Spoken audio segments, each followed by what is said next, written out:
TAC meeting number 6 today. I'm just gonna call on folks and you can just say who you are with. Bruce, we'll start with you. Who? Bruce. Oh, Bruce, okay, sorry. Bruce Coleman, Economic Development Manager, City of Sherwood. Jessica. Hi, everybody. Jessica Pels, Washington County. Chris. Chris Faulkner, Clean Water Services. Gabriella. Gabriella Frask, Land Use Planner at McKinsey. Kristen. Hi, Kristen Schweitzer, City of Sherwood. Michael. Mike Weston, City Manager, King City. Ryan. Almost made a mistake again. Ryan McKinstry, Director of Policy and Government Affairs, the Home Builders Association of Metro Portland. And Tim. O'Brien, Metro Land Use Planning. And then we have our team from Angela Planning Group. So Kira. Kara Haggard, Planning with Angela Planning Group. And Joe. Hey, everybody. Joe Dills, Angela Planning. Good to see you.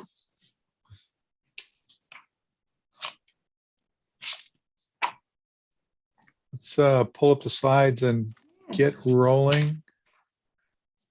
Just quick check-in. The meeting summary from last time was in the packet. Anybody have any comments on that? All right, I think we're good to go there then. Next slide, please. So where we are in our process is shown here.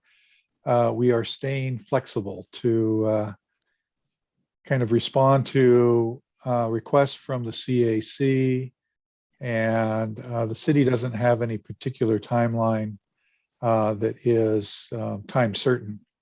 A general timeline of wanting to finish the process next summer, but what's shown here may end up being a little bit more flexible to not end in the months that are shown, but be extended a month or two. So thanks for your flexibility in helping us do that. Where we are actually in the process is still defining scenarios, and you'll hear the issues that the CAC asked us to respond to today. So let's go to the next slide. And start in with a topic that that Erica is going to cover. Yeah, thanks, Joe. So this is more of an informational topic for the committee today. At our last couple CAC meetings, our Community Advisory Committee meetings, the group has brought up of having another north-south connection within the Sherwood West area. And staff, we went back and we kind of took a look at some different alternatives for another north-south connector. And on this slide, you can see a kind of a new connector. We don't know what the cross section will be at this moment in time. There's still going to be some additional analysis that we're going to be looking at. But you can see that this new road is a north-south connection between Chapman and Edie Road.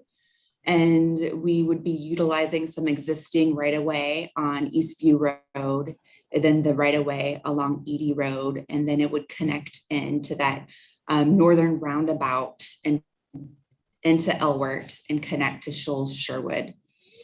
The CAC had really brought up kind of this need for another north-south connector to help, alleviate, traffic from Elwert and to actually have a connection, another connection with 99. Things that, staff we're kind of looking at right now is whether or not, this should be a 2-lane road or maybe a 3-lane arterial. We're looking at what are the impacts that we need to take into consideration, because this is an edge road. It would be along the UGB and the Rural Reserve, and we do know that this road would need to be shifted to be fully, constructed within the UGB. So those are some things that we're, taking into consideration at this point in time. I'm just here to let you know about this is what we're thinking about. We're going to present this to the CAC this evening. And if this group has any feedback that they would like to provide, that'd be great. Comments, questions, implications?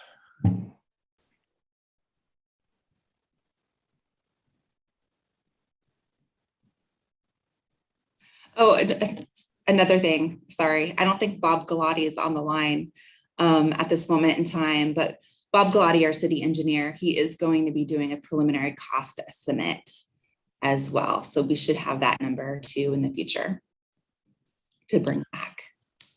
Jessica, go ahead. Thank you. Let me lower my hand before I forget.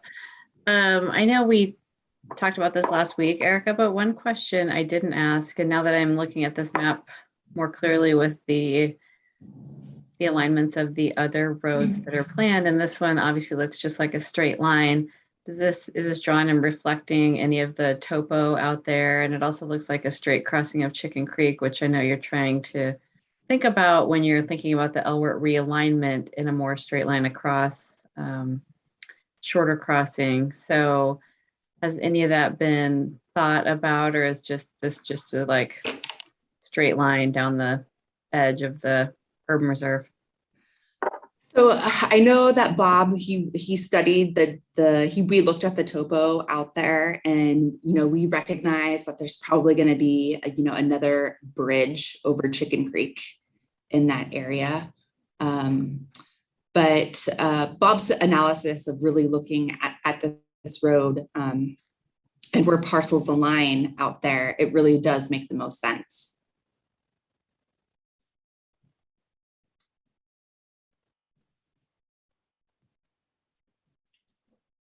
Jessica, let me ask a question, kind of tapping into your experience. One of the goals that we heard from the CAC members interested in this road was to take traffic off of Elwert. With this configuration, do you think it would draw much? I mean, to be honest, it's out of direction of the travel of most people using Elwert. So it doesn't seem like it would be a big draw. It'd be interesting to see the traffic modeling for this road. And I mean, from our perspective, Elwert might be long-term jurisdiction of the city, but it's currently an arterial and the only arterial through there. So we know that traffic still needs to move north-south. So I don't know, it seems, roads on the edge are a little bit of a challenge, especially when there's nowhere to go further north or west from this. I guess they could go out on Edie. But it doesn't seem like a huge draw if you're expecting people to come off 99, go around a roundabout and go further west to an edge road to go north or south. Okay. Tim, go ahead. Lower my hand as well. Just reiterating more for the group, because we did talk with Erica earlier about this, but I mean, one, it'd be nice to see, as Jessica mentioned, the traffic modeling. What is the expectation of the traffic out there? And Erica knows this, is this really needed, or is this just something that some members think that is needed because they're worried about Elwood? Another two, and as I know Erica mentioned the challenge of the road on the edge, but this is a huge challenge with the rural side. People normally, they don't really appreciate a road right along the edge, especially if there's any agricultural activities taking place right along there, without with lighting, those kind of things, and that plus the rural side would be a rural road, most like, the side. So the county knows more of the challenges firsthand, but it certainly would be challenging. And I think that's needs to be weighed into that, along with the costs of and who pays for this road out there. So just some comments for them to think about. Let's go Bruce and then Ryan. I just have a question. I mean, I'd heard, and I've only been here 2 years, I've heard of some kind of I'm going to call it a perimeter road that was supposed to come from 99 and go along, I guess, circle around to the west as sort of a bypass or something. Is there anything to that, or is that totally dead, or does this play into that at all? Just a question. Who are you asking, Jessica? I'm not sure who I'm asking. Well, for years, there was discussion about the West Side bypass, but that was pretty much killed with the urban and rural reserves legislation of 2014. Got it. But it's not dead. The West Side bypass and the southern portion of that is still active. They just don't call it a bypass. It's the Brookman extension between I-5 or between I-5 and Highway 99 through Wilsonville that is intended to come up through Brookman Road and then connect and go somewhere further north, linking up with Hillsborough. And that's why this came out of it, is because the intent was not to have Elwert become that 5-lane arterial bypass and bisect the city again with another major roadway between residential areas, a section of the city. So, this is in direct response to what we've already done, what we know about for the Brookman Road extension through Washington County, which is a 5-lane arterial. I think that is true. And just to add on to what Bob is saying, the southern bypass or the connector road between 99 and I-5 can be stitched together through rural undesignated and urban reserve areas. However, the 2014 legislation does preclude any new roads in rural reserves. So the area on the west side of Sherwood West is rural reserve, and there's a bunch north as well. And I don't know the exact boundaries looking at this, but we are precluded from doing any new roads in rural reserves without an act of the legislature. Well, again, that does not answer what the intent is then for a 5-lane arterial coming up Brookman Road. Where are you going to take it?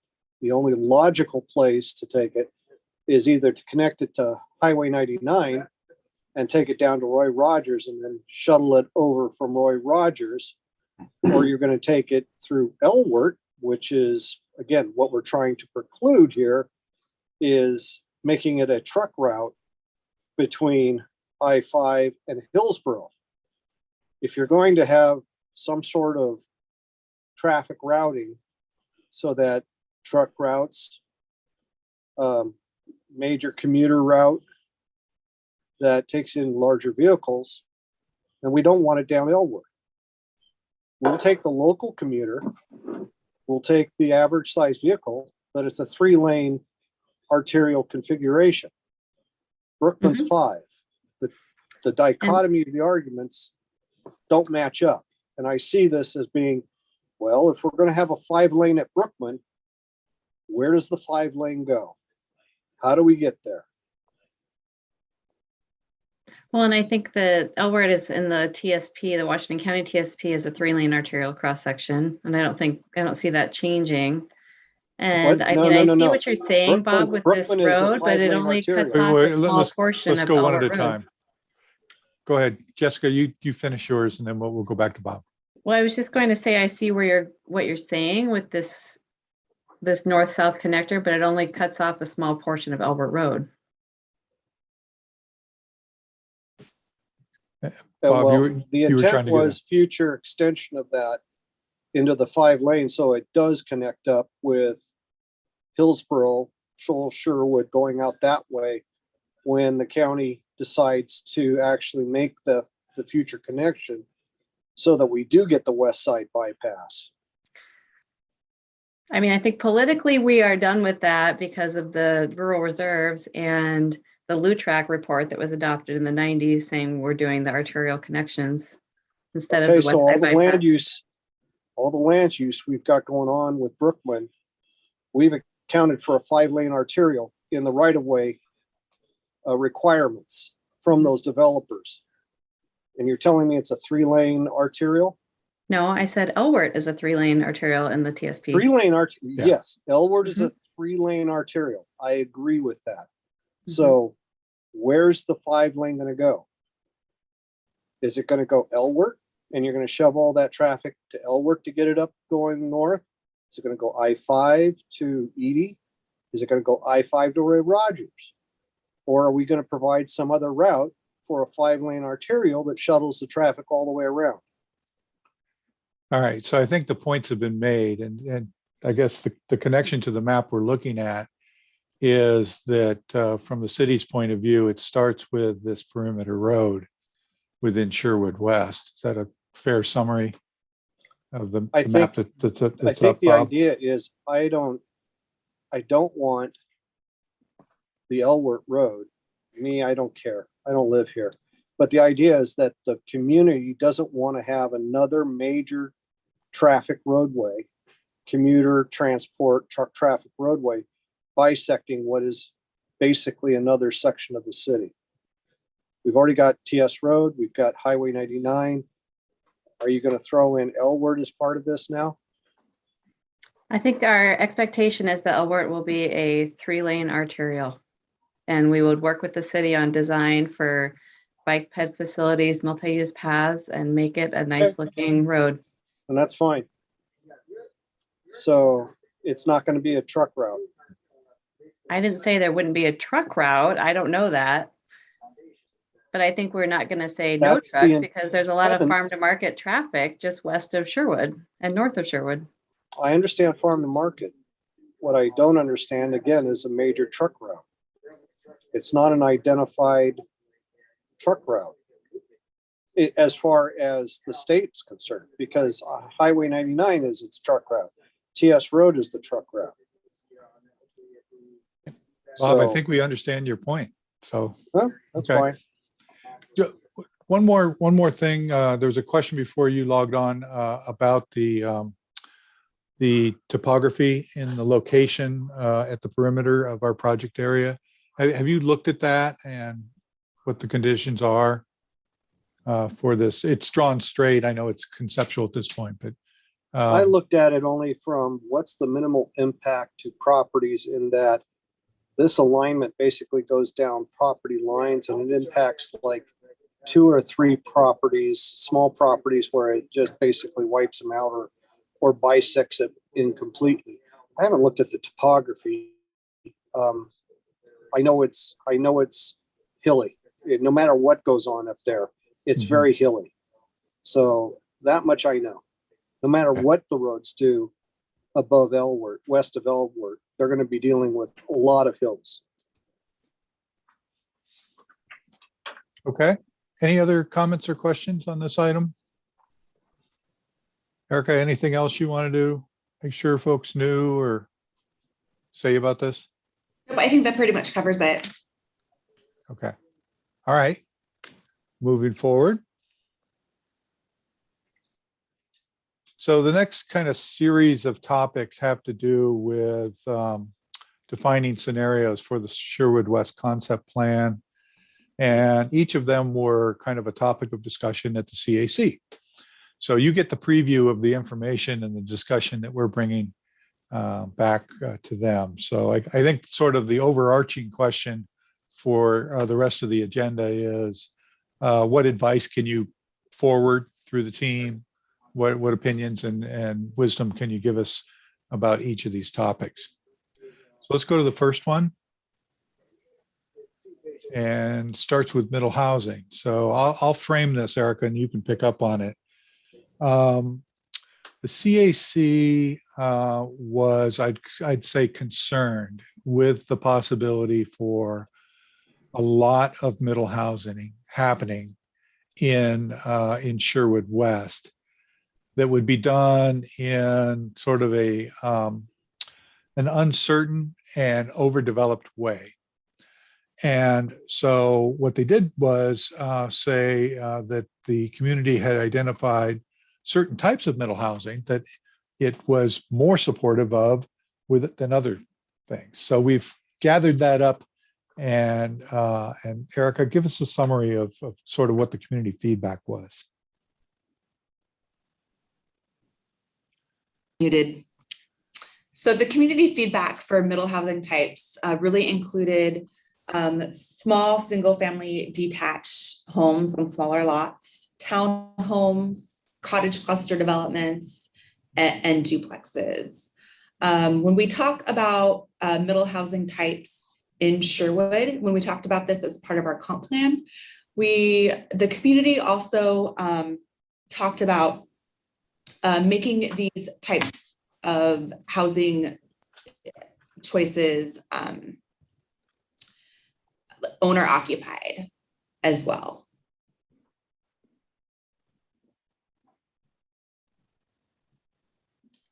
Okay. I forget how many slides. Do we have another slide about this? I think we do. Keep going. So, as most of you know, our housing needs analysis, explicitly states that as Sherwood grows within the next, 10, 20 years, we're really going to see the need for, medium to higher density homes in Sherwood. And you can go to the next slide, Kira.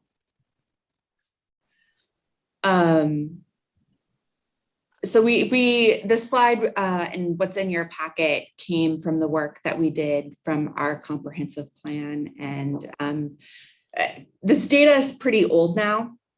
It was in 2016, but the medium home prices in Sherwood are relatively high. And as the region, as housing prices continue to rise in the region, and we continue to see that. Rental costs are overall higher in Sherwood than the regional averages. And as you can see here, at this point in time, 38% of Sherwood's household, paid more than 30% of their income on rent or mortgage. So next slide, let's see here.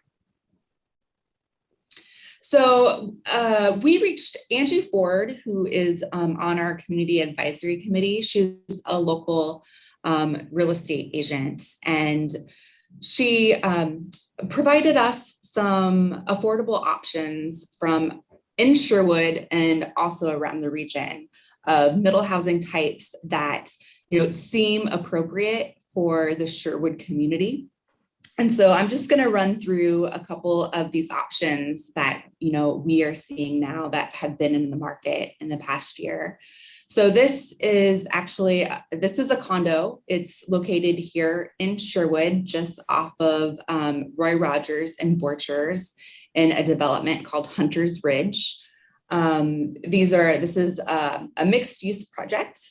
It has commercial on the bottom of one of the buildings out there, and then they have an assortment of condo types, with ranging from 1 bedroom to 3 bedrooms. And this was a recent listing for a 1 bedroom, 1 bath, around 900 square feet at $270,000. And speaking to Angie, this type of development has been popular with seniors and grandparents. It has an elevator for accessibility, and there's very little maintenance when it comes to landscaping. Next slide.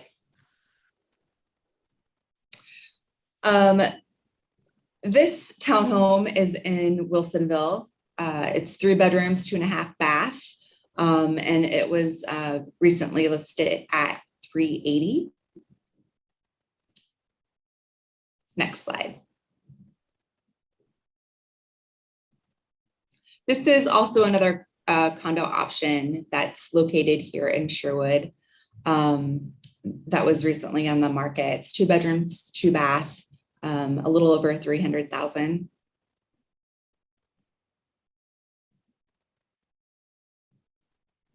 This is an option. This is another townhome in Hillsborough, 3 bedroom, 2 bath,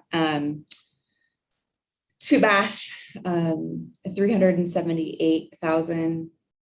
I think we have one more. And this is a small lot, single family detached home.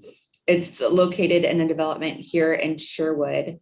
3 bedroom, yeah, I think I said 3 bedroom, 2.5 bath already. But it was recently on the market for 470. And when we talked to the CAC about, middle housing choices and higher density housing, the outcome, and I think what we heard from them is that, yes, this is the type of housing that Sherwood will need in the future, but it really works well when it's accompanied by, different amenities and incorporated into green spaces. That is what we really heard from the CAC. They talked about the importance of green spaces, walkability, and really having different community amenities in these types of developments that do provide higher density housing. So that's a conversation that we're having with the CAC. And it connects to an item that'll be coming up in a little bit, that they want Sherwood West to be tailored to get particular outcomes, to not just kind of establish the zoning and see what happens. So let's open it up to your experience and what's happening in your communities and in your world about planning new areas, expansion areas, with a range of housing choices and trying to tailor it to, in this case, a pretty kind of important Sherwood point of view about quality and lifestyle and so on. What issues come to mind? What would you advise that we're kind of using to describe some of these issues and work towards density that works and variety, and middle housing and higher choices that would touch on the Sherwood values? Brian? Well, one thing I would point out, condos are going up somewhat, but if you look at that, it's mixed use. With this current condo liability situation, it's still really difficult to do exclusively condo developments at that price point that's been referenced there. You have to have a higher value to make up for the liability risk that you have in condos with just our current condo liability laws. And so that's one concern. I know other jurisdictions we've looked at, not just here, but also in Southwest Washington. When I was there is a belief that we're going to put these condos in because truly you can build them at a more affordable price point, but the market just didn't support it. So I really hope we can do that, and that's a part of the solution, the kind of product mix. But I want to caution everyone that it's not the panacea that sometimes people think. There's a lot of considerations to make those cost effective for that liability risk. What about the single family attached end of the spectrum? Duplexes, townhomes. What are you hearing from the builders about interest and market demand and so on? Duplexes are something that's still the overall, what I hear from my members is funny because I'm working on middle housing residential infill project right now this week with Portland stuff too. And the same conversation we had with them is, the market demand still wants their own little piece of grass. It doesn't have to be very big, but they want, grass on all 3 sides or 4 sides. So that is something there. And that's what leads to kind of this concept of detached plexes, where you can get like 2 or 3 units, but just have a little bit of space separation. However, when you are looking at attached units, the preference is townhomes. Our members like that. The market likes it. That is kind of what they look at for something they would really like to promote. I can tell you in the other jurisdictions when we're going through this House HB 2001 implementation as well as SB 458. From what I hear from my members, what I advocate for is townhomes, but obviously duplexes is a start, but we always look at detached as well, just to give more flexibility for those lot sizes and to offer it. I am very actually happy to see the community, or at least CAC, really wants to support cottage clusters. I can tell you a lot of our builders and are kind of out there right now, not sure about that because it's not a product that a lot of them do, right? We've got some specialty builders that are doing it, but I think that's something that could come forward. But it is something I've been asked by my builders to push for, as a consideration of cottage clusters. I think that is somewhat of a solution, just as long as the design standards recognize some of the unique nature of doing that, and recognize for some of the requirements by SB 2001 definitions and the OARs that recognize some areas and setbacks that still allow you to have that required green space that make it feasible to put 4, 5, or 6 units on there. I think there's a research study, I don't have the name in front of me, that said for cottage clusters, you need about 6 units in our market to make them market feasible. So that's some consideration. A minimum of 6 units. Are you aware of any cottage cluster projects that are under development right now or about to be? Off the top of my head, no, but I can look into this. I think there might be one in Portland. Part of the consideration is we represent the Metro District, and Metro jurisdictions aren't required to comply with 2001 until the end of June. And so a lot of this work that's been required by 2001 is just going into place now. And so unfortunately, we're aligning with a little bit of a premature point in this conversation with Sherwood West. Okay, great. Thanks for your comments. Anybody else? What are you hearing in your circles about trying to deliver on middle housing and attached housing types?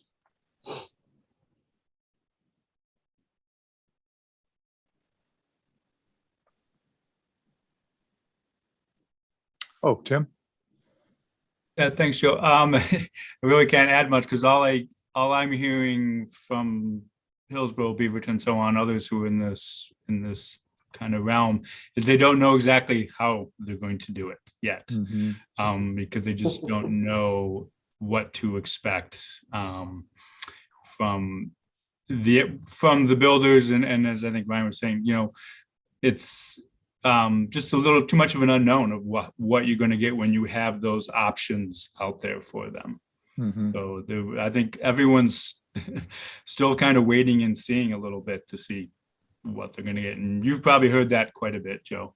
But also and maybe Mike should have a comment, but also I guess part of it too is I think we've heard mostly in the past that I think it was that the economists kind of say the townhome has been kind of the more expected one, I guess you'd say, and not the duplex one. And maybe that follows some of Ryan's comments. Okay. Mike?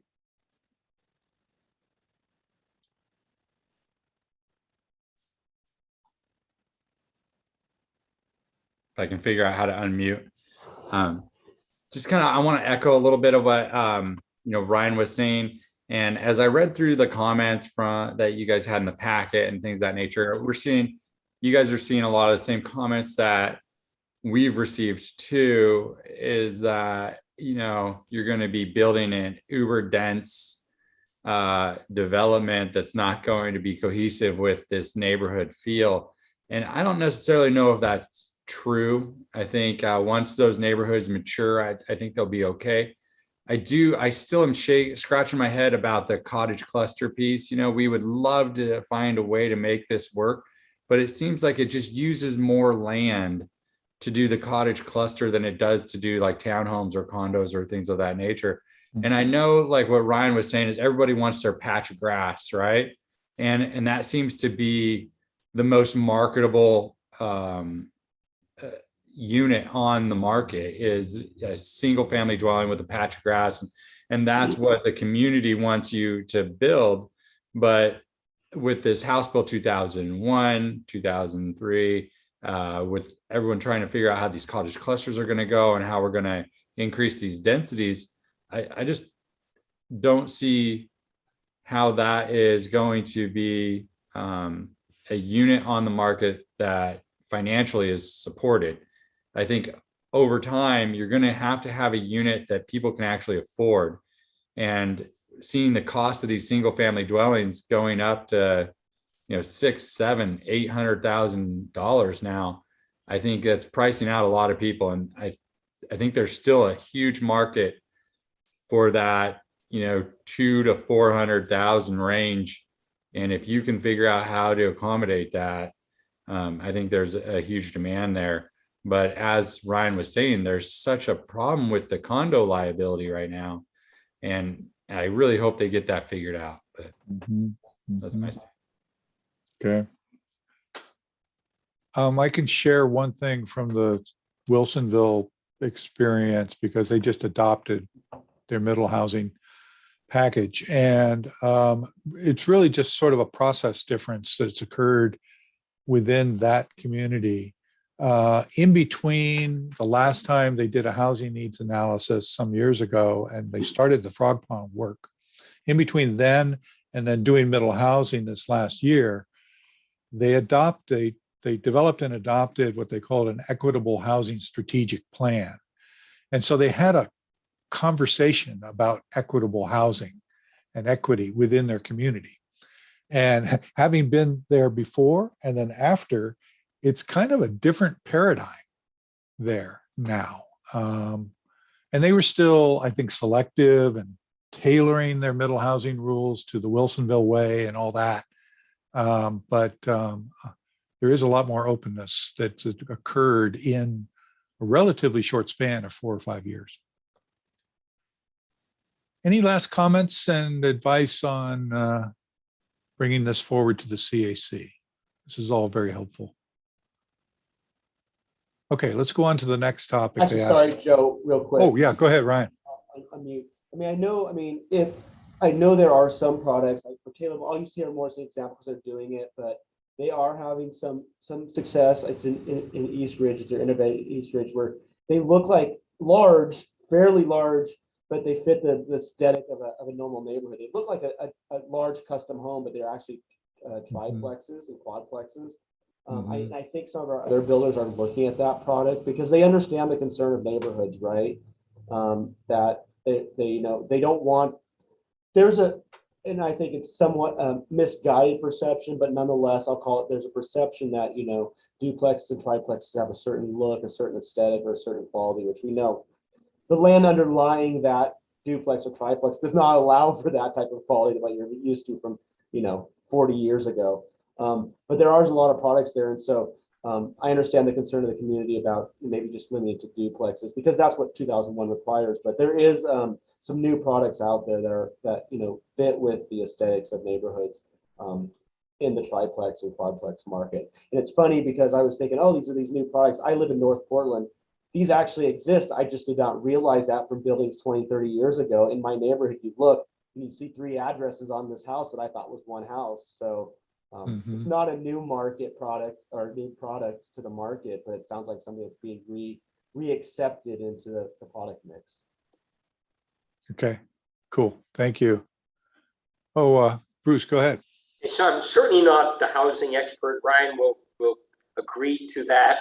But I'm wondering in Fairview, I've been in Fairview once because Joe Gall told me about Fairview, and I looked at some of the housing product there, and it looks like I think it's single family, but it seems like it's sort of a tighter neighborhood. I don't know if that's fairly new, or if that's a market possibility here or whatever. I suspect Erica might have been involved in the planning of that, but I'm not sure. So I just thought I'd bring it up as a question. And you're talking about Fairview, the city, not Fairview, the in city. Salem. I'm sorry, over by Gresham, I guess. Yeah. Yeah, there's a part of it that's called Fairview Village, which was the first master plan new urbanist project in the Portland area. Yeah. It actually has a lot of similarities to the Villebois one that we're going to talk about next. So good example. Okay, Tim. Thanks, Joe. I just question in the material, the CAC talks about affordability being defined within the context of Sherwood policies and community values. So is it also being defined by the percentage of rent burden people and so on within the city? I mean, I know they wanted to say they want to have owner occupied homes, and they have a very high percentage, like 75% of the homes already being owner occupied. So it seems to be really skewing it towards one population in my mind. But can you explain what they mean more about affordability defined within the policies and community values? Or is it involved, rent burdened and, income levels and so on as well? Erica, you want to pick up on that? Sure. So you bring up a great point, Tim, and that's something that, we are continuing to look at, with future housing in Sherwood West. What is the rent burden? How is it growing, over time in Sherwood as, housing prices increase? What we did hear from, the Planning Commission when we went through our H&A analysis is that, a lot of times, people who live in Sherwood, pay that extra cost because they choose to live here and choose to have the amenities that Sherwood provides.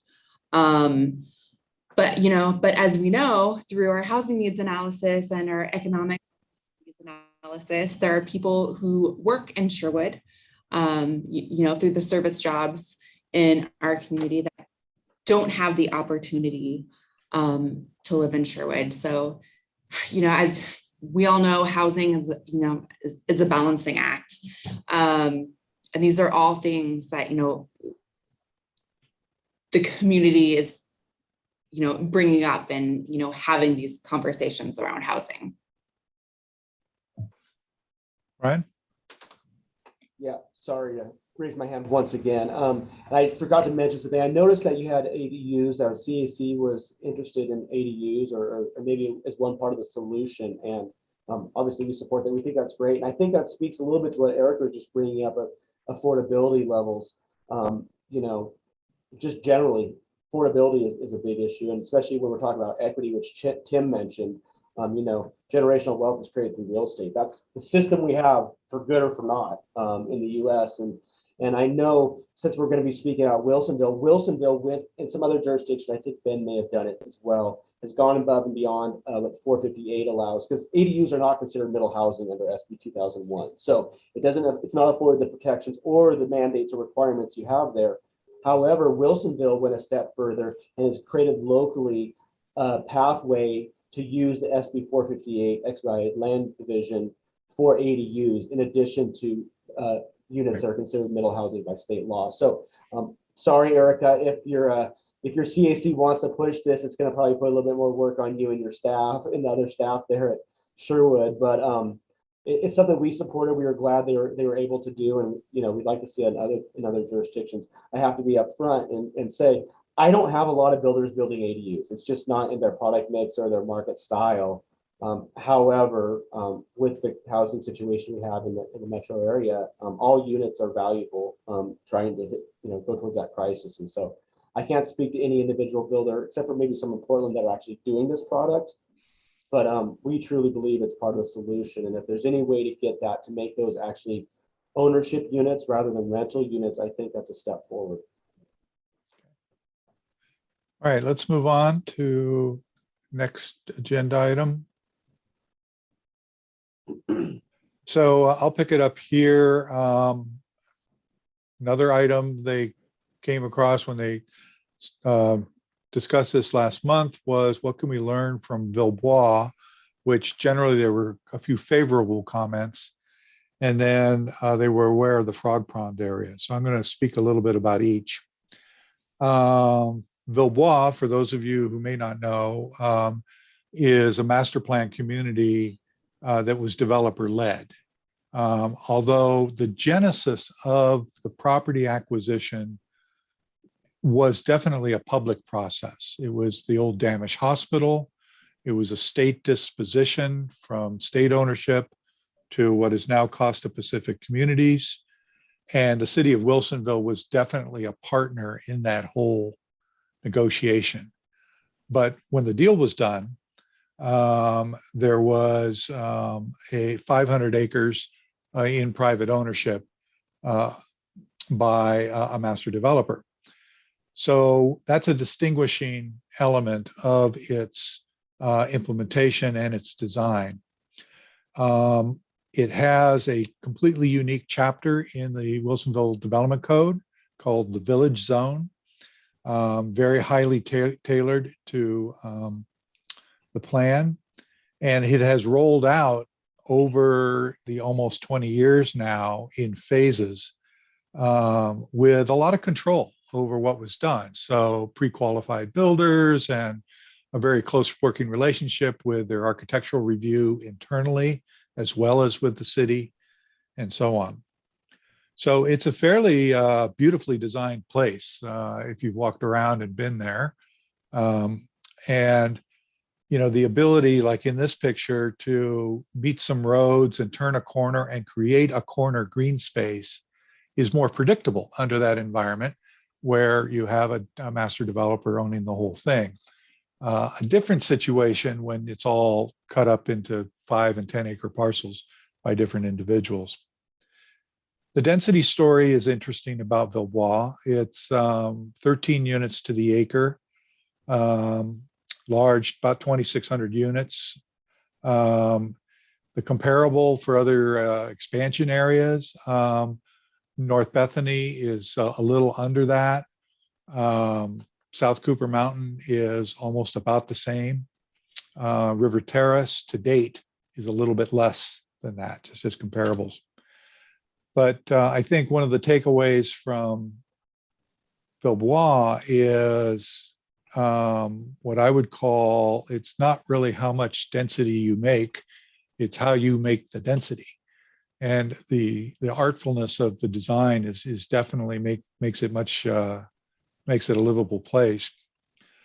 I haven't had this direct conversation with Rudy Cadlib, but I would offer that the 13 units to the acre is no mistake or no happenstance. They knew they needed that level of return to get a return and to pay for infrastructure. And again, the concept plan comparables that I've worked on, if you're over about 10 units per acre, then you're starting to begin to pay for infrastructure. Okay, so that's Villebois. Ryan, you may know a lot more about it than I do. Did you want to offer in a comment at this point? Sorry about that. I've got a little bit of a cough.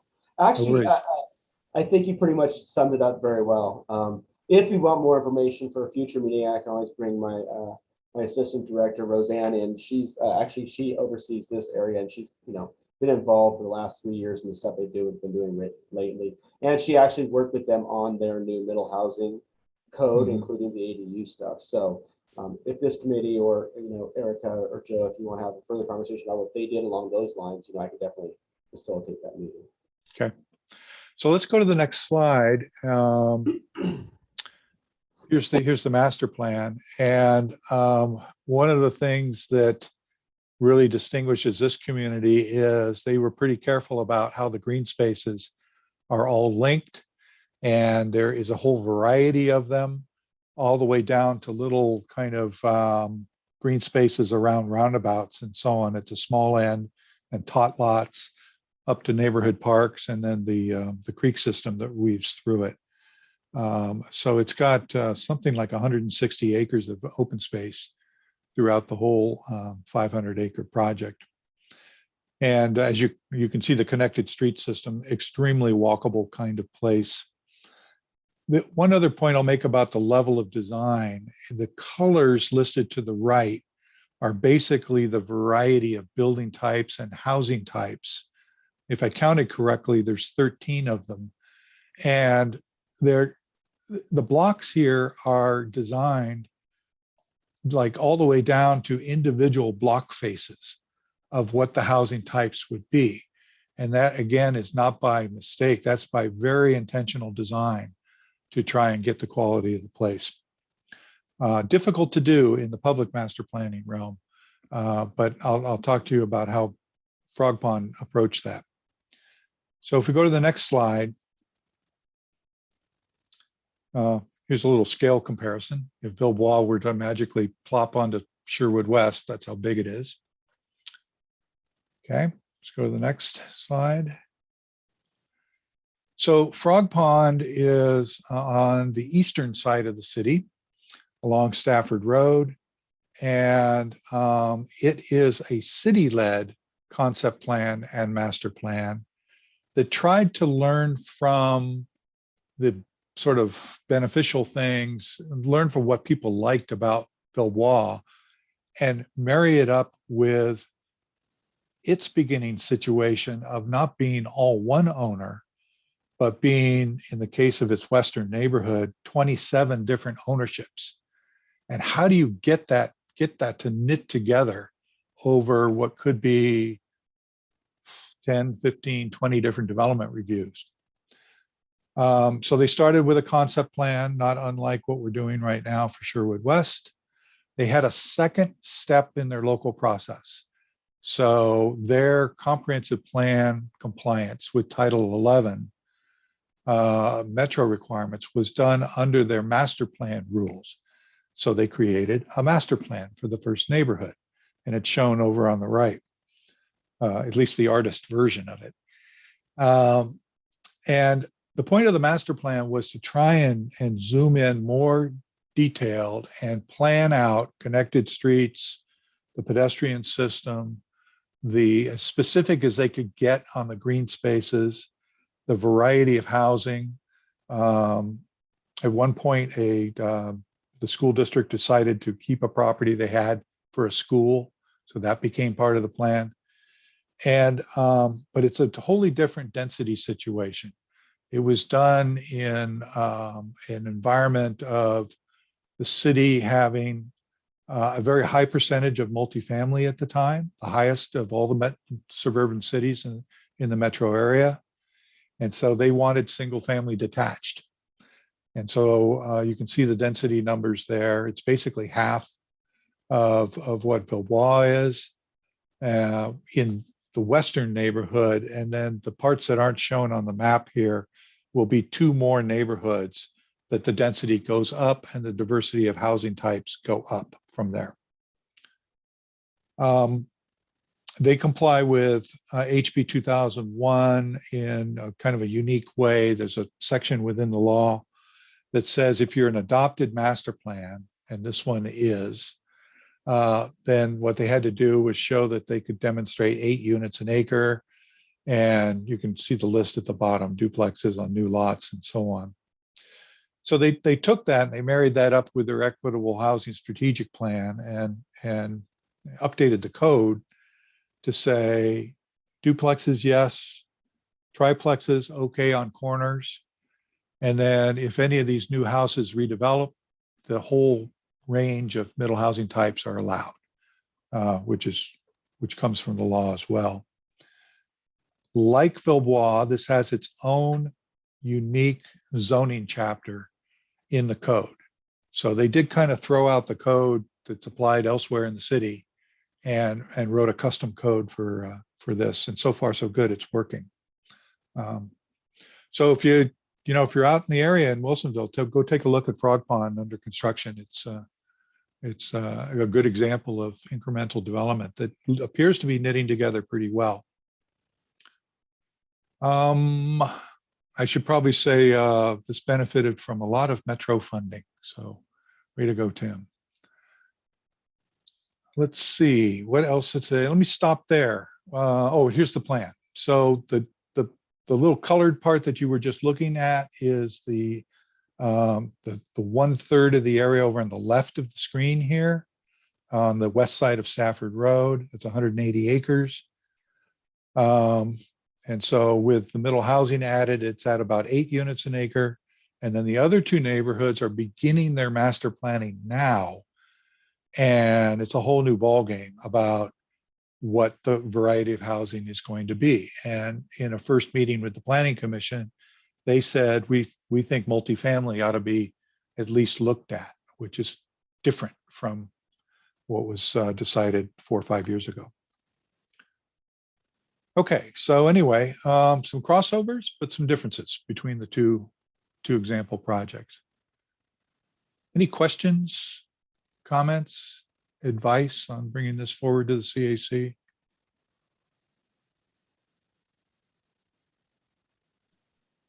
Tim, I'm going to watch your hand.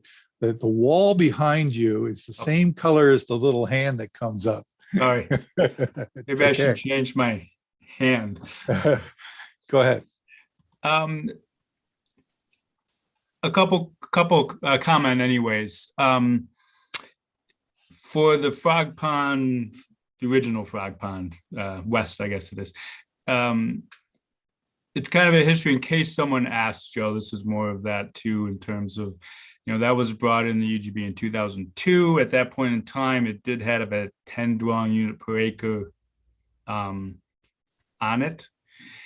As the conditions from our title, from our code.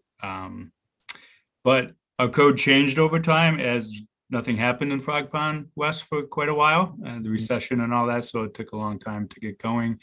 Our code changed over time that said that the new housing would be as directed by the council, which they didn't do back in 2002. It was a 10-unit thing. So that went through a whole legal review, so to speak.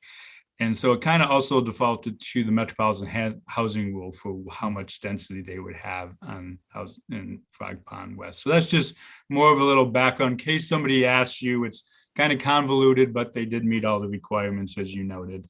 But it did change a little bit. Question for you: if on that Frog Pond West part with HB 2001, you said they had allowed duplexes on the corner lots, and I think triplexes if it was. Duplexes on every lot. Every lot. Triplexes on corner lots. So and you can cut them up into townhomes. So they didn't have to provide the other opportunities for the under 2001 for the single family zoned areas, or correct, for new greenfield development. It's a little bit of a quirk within 2001, but new greenfield master planned areas that were adopted before January of last year, their requirement for the span of housing for new development is narrower than the rest of the bill, unless you're tearing down an existing home and then you can do anything. But okay, thanks. I have to go back and look at that, I guess. Yeah, it's a little convoluted to read, but that's the long and short of it. Well, everything coming out of the LCD lately is very convoluted to read, but that's just a side comment. Okay. All right. Anything else on learning from these two examples? I'm a little close to it, but I'm kind of a fan of how Wilsonville does this master planning.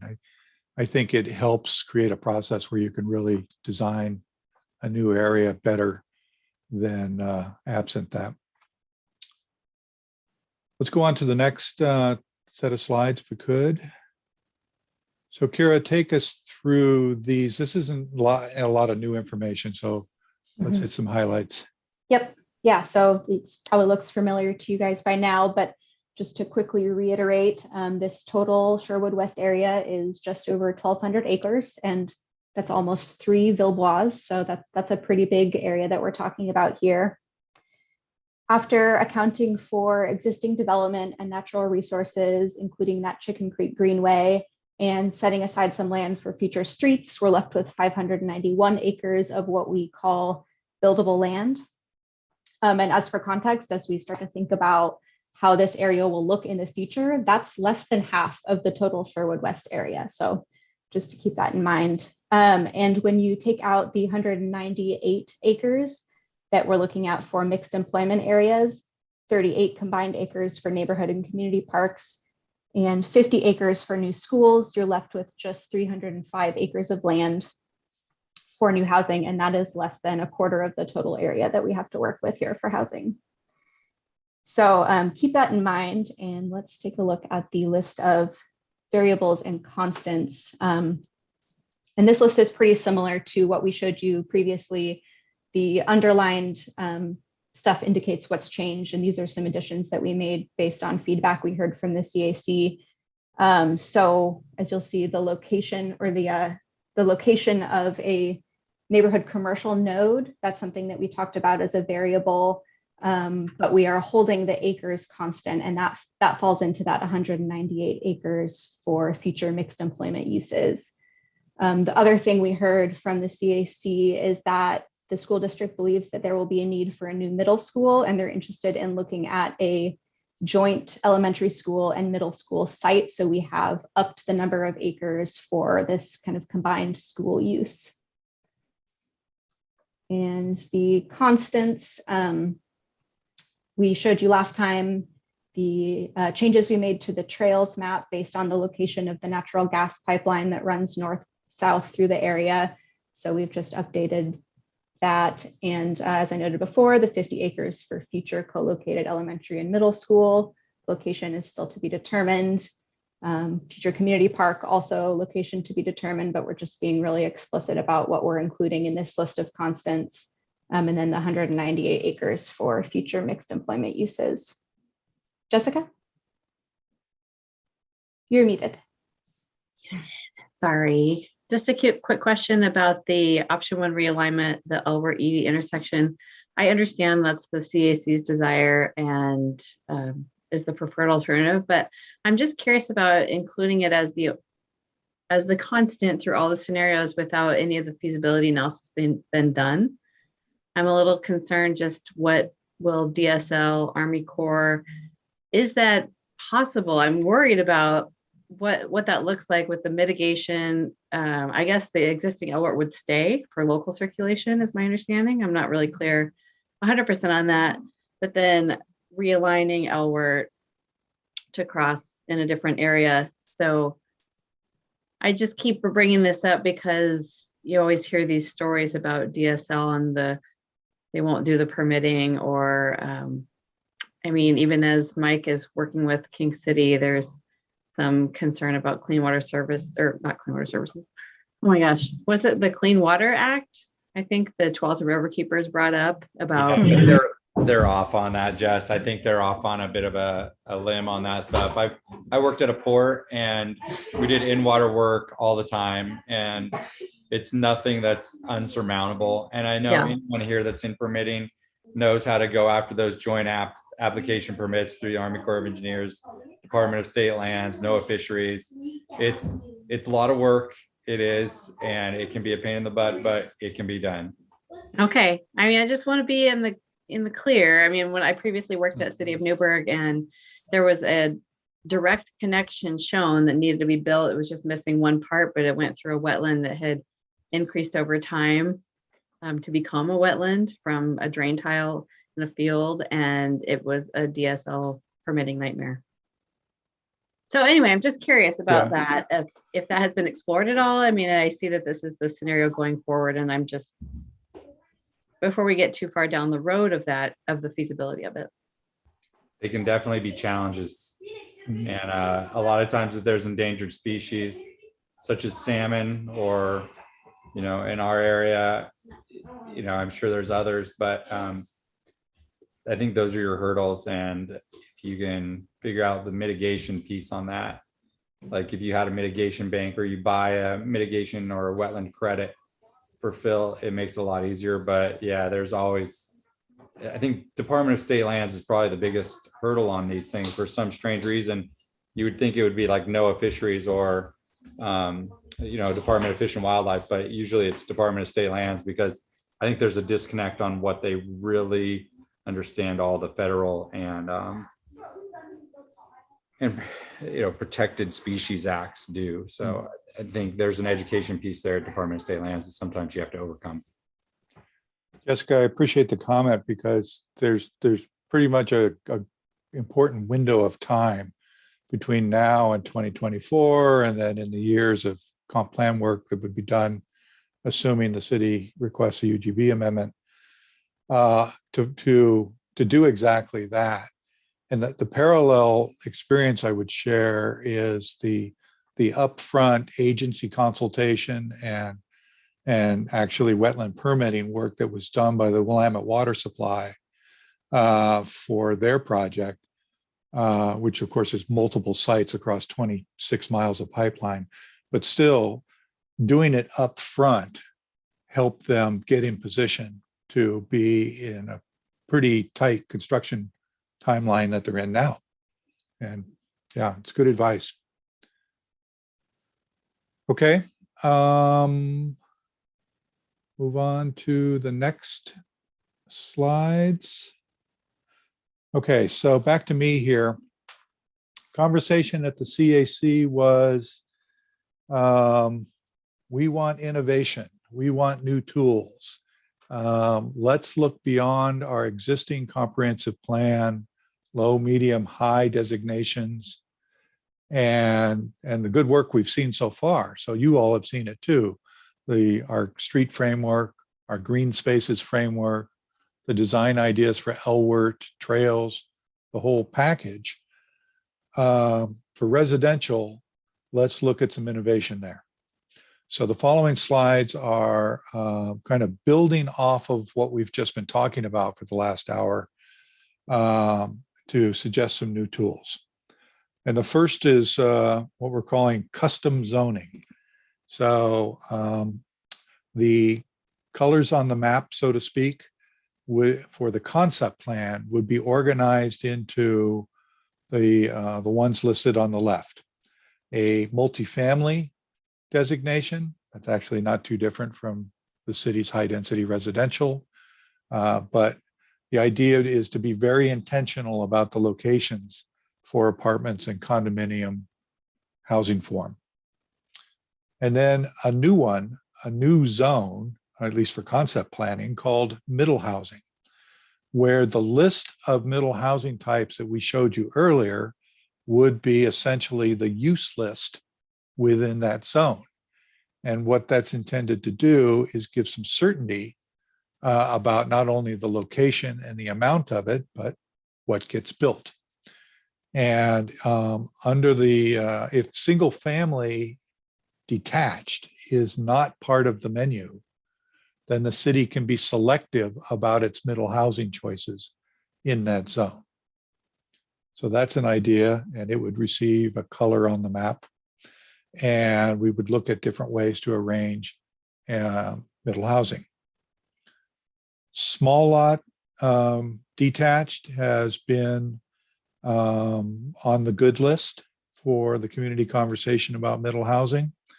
And it would receive a zone where we would again be kind of intentional about where that would be allowed and planned for Sherwood West. The idea being that you can still provide affordable housing choices and some strategically planned density, but you don't have to do the full slate of middle housing. Triplexes and quadplexes do not need to be permitted if the maximum lot size is 5,000 square feet. It's again kind of a quirk in HB 2001, but it actually provides an opportunity to look at a new tailored small lot zoning district. So I think it has some potential here. Let's go to the next slide. Then the other zone would be what we're calling green neighborhoods. And that is to have the portion of the plan that is planned for where single family would be allowed. And according to the law, you need to provide the whole array of middle housing types, at least as an allowed use, not as a mandated use, but as an option. And then picking up on this notion that the CAC emphasized about the importance of open space. So there would be a coded requirement for X amount of open space in these zones. We've filled in X as 30% here. And as I mentioned, it would be where single family is allowed. And you could do this in several different ways. So if you're close to Chicken Creek, let's say we've got a development that's going to happen adjacent to the creek somewhere, then the standards in the code would say, we like the creek. You should set your homes back and block up your open space so it enhances those habitat qualities and reduces the impact. But in other areas, the 30% could be used more flexibly. Community gardens, trails, tree preservation. And then up on the hilltop areas, it could be even more flexible so that it could be included as part of the lots themselves and not open space tracts. The reason for that third idea that's listed there as number 3 is to provide some mechanism that would allow the city to have large lot zoning where somebody could potentially actually do it. And the middle housing would still be allowed, but the base provisions would allow for a 10 or 15,000 square foot with a home on it, as long as there was generous open space for the rest of the lot. So that's our slate of ideas. A mixed use neighborhood commercial would be on the palette as well. But this is the kind of set of approaches that we're going to bring for discussion tonight and see if this is responsive to what they wanted. Setting aside, I'll say one more thing about it. Setting aside the unknown about whether developers would choose to do 2 units, 3 units, maybe 4 units on an individual lot that they create in the green neighborhood zone. If that doesn't happen, what the result of this would be that you'd have a fairly distinct transect from multifamily to middle to small lot, and then this array of lower density zoning on hillsides and so on. So I know that's a lot to drink in, but we're bringing the concepts forward to run by the committee. So let me open it up to your comments, your critique. It won't hurt our feelings if you have things to point at. Brian, let's start with you. Okay, well, I mean, I may be wrong, but this seems like you're kind of looking at doing what was offered in 2001 of kind of, you know, allowing for certain types as a percentage of a total zone rather than on every lot, right? Like duplexes are required every lot that single family housing is, but 2001 contemplates, you know, doing, besides duplexes, you can do as part of a zone rather than individual lots, you have to offer other types of middle housing, which is great. If you are the first jurisdiction, this will be the first jurisdiction in the state, I believe, that's gone down that route. Everybody, right, for ease of use has just said, we're going to treat single family and multifamily, whatever we describe that as, same rules. So just off the top, that's seems like a big bite to chew off. Not that we have any, I guess, viewpoint or position on that. I mean, it's impressive. That's awesome. I think to one extent, I think you kind of just spoke to it, Joe, about gradation of different types is, I mean, to some extent, especially with the middle housing zone, it seems like we're back into a position that I don't know if it's politically tenable of saying middle housing has to be segregated from other housing types. We're not necessarily saying that, but if it ends up coming to that in practice, I just see a red flag there. Maybe I'm oversimplifying it, but the first thing I saw when I saw that was, to be honest, redlining. I know that's not the intent, but I could see it spun that way in the political arena. Yeah, it's either segregating it, to use your word, or it's assuring that it happens. Yeah, and once again, I'm just I'm actually probably not coming from my point of view of the lobbying side for our industry, but more of my old experience working in a legislative office. But I'm just, Yeah, no, I think it's a I'm fair a little comment. concerned about what the public town dialogue would be rather than what, the technical aspects that we're all discussing. Yeah. And just to your first comment, we actually hadn't really intended that it is kind of doing the spread it around in the zone approach that you mentioned. But it is intended to try and get to that outcome. Okay. Yeah. And besides that, I mean, that was my kind of front concern. I can tell you my industry would probably generally have a concern with any zoning that says there's not, single family is not part of it or not allowed in it. That's just, and it could be left over from, a way we've always done business, but I can say that concern. I'm not speaking to a current concern, but I know in other places I've worked from our industry's viewpoint that could raise a flag of concern. Just want to put that out there right now. Besides that, I think this, like you said, there's a lot to take in, and I think there's some value in what you guys are trying to get at with this offer, this proposal. So I can't probably comment more beyond that. Those are a few. At first blush, those are a few of the things I noticed.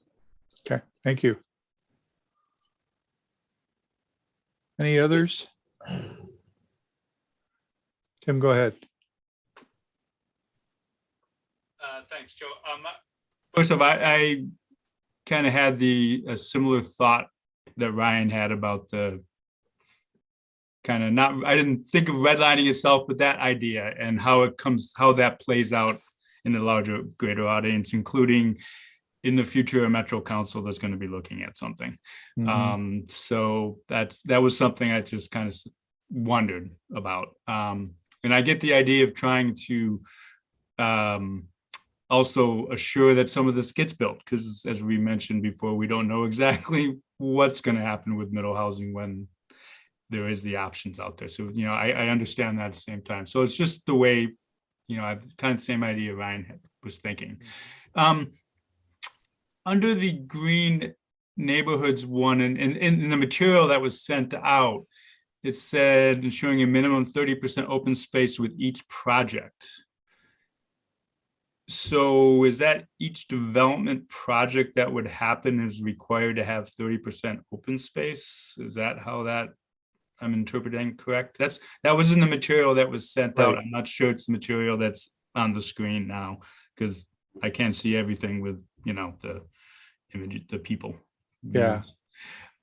Yeah, that's how it was intended. Kind of with the presumption that the lotting pattern we see out there today, it would be something like how the projects come forward.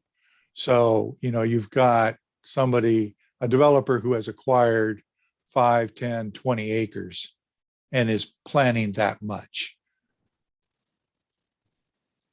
So would that also be in terms of, I guess, part of that question is just define how it's defined. Is it like a phasing of the project, an overall project, or I don't know, it just seems like it could cause some issues causing in the end, I guess. I understand. I mean, I like the idea of open space near Chicken Creek and helping support that.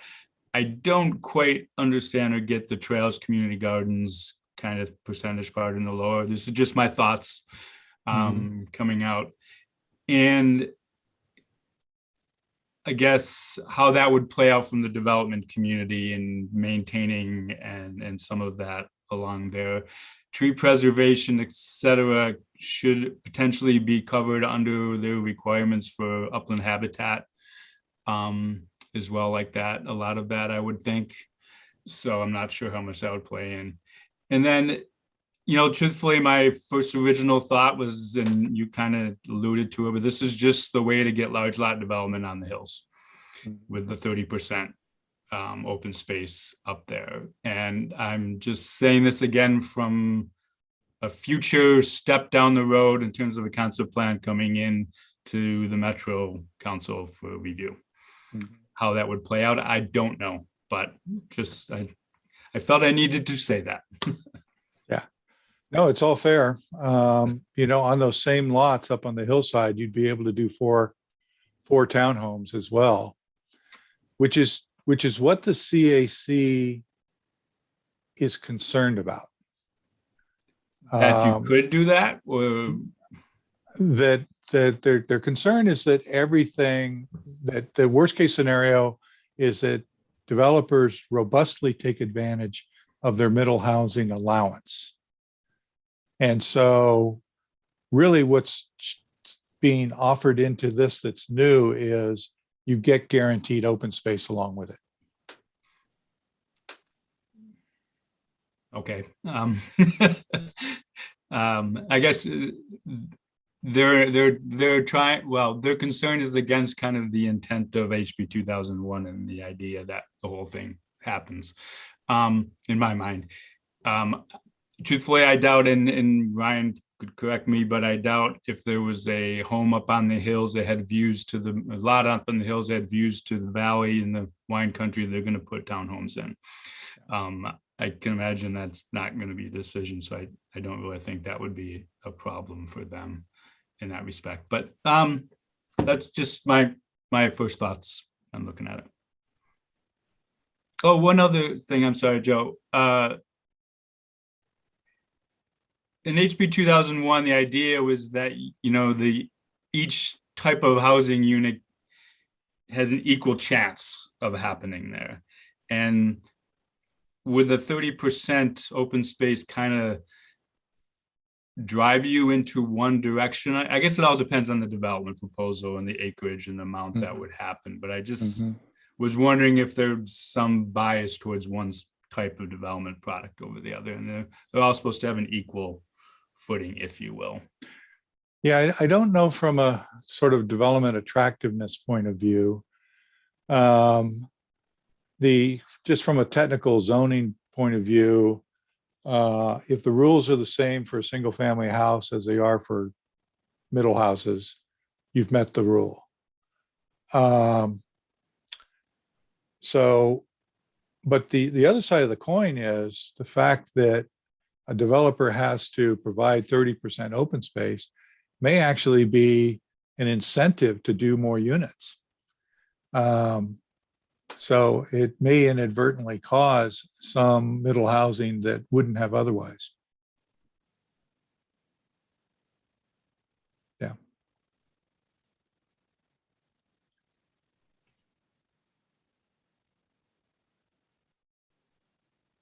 Yeah, the whole package, let me just say one more thing about the whole package here. The whole package here is intended to try and find some middle ground between what we heard many members talk about on the CAC, which is a very low density, single family detached kind of orientation, and moving towards middle housing and what their HNA says is the housing need. So that's the fine line that we're walking with all this.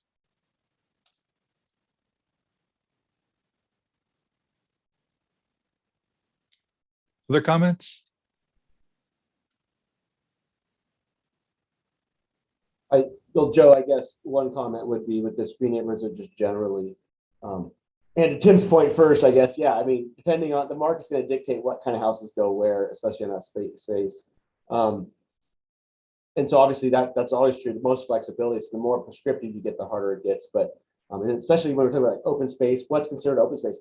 That is a big issue in this. I've dealt with other communities where that definition of open space has seriously affected affordability, what you can consider open space and what's not. So I think the devil is in the details on this. I think it's doable, and I understand what they're trying to get at with open space and requirements along those lines and stuff. But it does cause me concern because I've seen it where good intent has been when you get down to having the right hard code, right, about these things for design standards of what's considered open space. For example, I'll use a jurisdiction that had a requirement for open space, and they did not, in how they wrote the code, did not have the sidewalks or the rock park strips that went through the open space considered open space. Is that feasibly, when you went into the whole development, that removed about 10 units from a 50 unit development, right? So I'm going to just use that as a generic example. I'm not going to mention the city. It's actually not in Oregon. It's in my previous jurisdictions I was working in. But so in concept, this is great. Yeah, I just, we've got to be very conscientious of how the follow-on design standards and codes are written, because if you're going to look for affordability, which is the conversation we've had so far, each one of these little things, just removing a few units you can build in the land that's available to you by topography, wetlands, critical areas, that could be a make or break for housing types, especially if you're looking at middle housing, and also can substantially, or no, not substantially. It doesn't take a substantial, with the prices we're talking about now, it doesn't take substantial movement to make things unaffordable for a large number of people. So I guess that's my caution, and it's not really specific or helpful. I understand that, but just want to put that out there. Joe, one other thought, it was mentioned earlier about one of the priorities or principles, like maybe it was, of having green spaces with higher density housing. Yet I don't understand potentially how that would help here. Multifamily doesn't have any green space requirements, and you have the potential in some of the areas of having the 30% as part of the lot. So it's not really open space that is usable by others in the community. It might just be, green on a map, if you will, for that person. So I just want to point that out. Yeah, the assumption here is that multifamily would still have open space requirements. We just haven't listed them here because it's baseline requirement. Okay, other comments on this?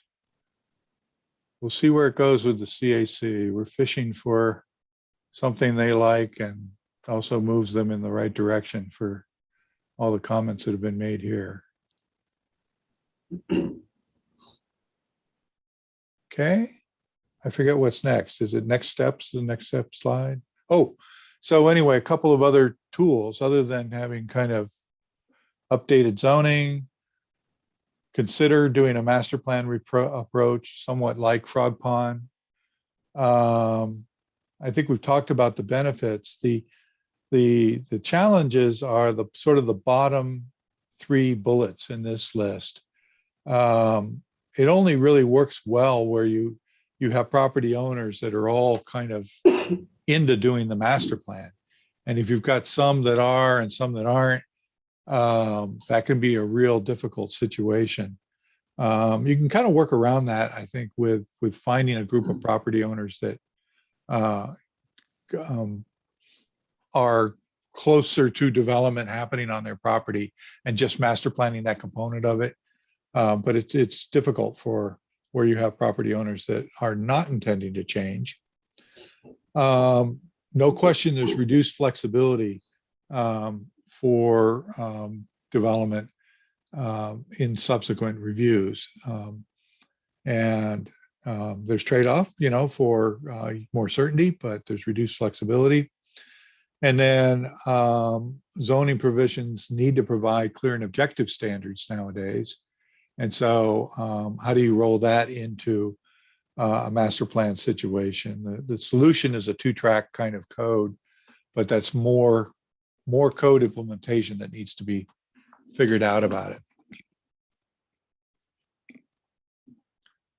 So that's the master plan approach. And then we wrote a section about incentives as well, because they mentioned it. In my experience, I haven't seen much use of incentives in sort of the suburban development environment. They get used a lot in central city of Portland, but they're in almost every PUD code everywhere. And I haven't seen them used a lot. Maybe I just haven't seen it. Ryan, did you have a comment on any of these topics? Yeah, well, a couple things. I just had a question because I'm interested. So, and I'm not sure, Joe, if you know with your experience, but for areas that are looking like this for master plan, and specifically referencing the wanna developer master plan, and then for those that don't, have you seen any situations where a group, you've got, like you mentioned, property owners got together, you did a master plan, and then that maybe helped the people around it in the next step where they saw the success of the master plan? Or is that kind of a very hopeful view of that process. Not that specific sequence. Okay. No. It really comes down to, it's a real individual thing about where a property owner is in their whole family situation and what's on the property now and so on. So it may have happened, but I just haven't been in the right circles to see it. Okay. And I figured it was a little bit of a stretch. I was a little more hopeful. Yeah. And stars in my eyes on that thought. On the other thing about the incentives that you just mentioned don't get used, not going to speak specifically to, areas like Sherwood or others. I can tell you like more dense or central, like you mentioned Portland. One of the issues that lies in, because I'm dealing with this not specifically about, well, somewhat land use and other issues with other things, is the incentives that we see in cities and denser environments. Take this with a grain of salt because there's a little bit of a bias here, but it's stuff that has actually been pulled back, and then the incentives have been applied to give you back to the rights that you had previously before things were restricted. So there's I'm thinking with that sense that might be a different apples and oranges comparison to what incentives you might see or what you could offer, right? As you're planning for a new idea, moving these areas, maybe there are some incentives that could go there. I can just speak to like Portland, or actually some work I did in other jurisdictions where the incentives that everybody is taking advantage of were actually implemented at the same time that same issue was restricted. So just a comment, because I think there might be some possibility for incentives. I'm not sure what those would be, but we always speak to incentives. We want to see incentives, rather than restrictions, but it has to be a true incentive and not a restriction, not a, I guess it would be a JCPenney's or Sears sale, for an example. Right. Yeah, the most recurrent incentive I hear from the development community is fee reductions. We will do X and Y if the fees are different. There's work going on for Frog Pond East and South that will look at having graduated fees for according to impact and according to housing type. It's a study. There's no guarantee it's going to pop out at the other end, but the fee is a strong kind of economic thing, of course. Yeah, and we've been in those conversations, Joe, and definitely appreciate those, and can't wait to see actually that kind of study be released. And there's some consternation with us for just our industry generally on that, is if they're truly attached to something, right, where that impact is truly, if there's a nexus there, right? I'm coming from Southwest Washington, where there's a very strong legal requirement for basically nexus for impact fees or SDCs. It really lines with the Nolan Dolan decision, which is a little bit more ambiguous here. So I definitely understand where it comes into play for SDCs. Yeah. Okay. And I appreciate that. Thank you for mentioning Frog Pond. Tim? Yeah, Joe, I just wanted to mention also, similarly to Wilsonville's with the variable SDCs, Hillsborough will be looking at that as well. I'm assuming Beaverton is part of the condition of approval. So they may have a lot of the same results or, solutions, but that will be coming out. And just one other comment to really keep aware of is this clear and objective residential zoning standards requirement. Just talking with Washington County staff on maybe where their environmental regulations have been sent back to them more than once by the courts and so on.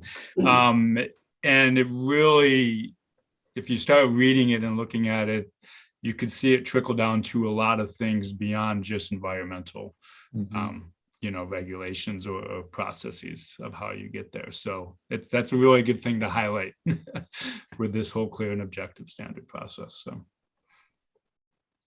good.